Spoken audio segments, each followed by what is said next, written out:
Welcome to another UCView training video. In this video, we'll be going over how to create a physical location. First, click on Locations, and within the drop-down menu, we click on Players. Once we're in this page, you see that there are various tasks that you can accomplish, which we'll go over in further training videos. This one here, we'll click on Create a Location. Once we're inside, you'll see a form to be filled out. The first option is going to be the name. So we're going to go ahead and name this one UCView Training Location.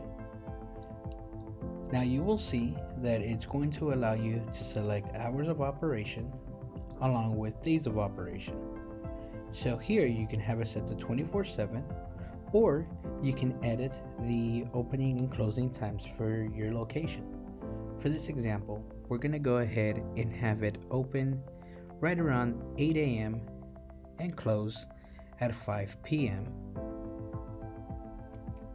We're also going to go ahead and close the location Saturday and Sunday.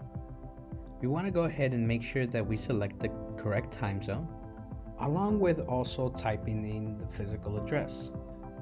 So the reason that you want to go ahead and do this is because you will see that there are various applications that require the location of the player, and it makes it easier when you have the physical location set up from the beginning.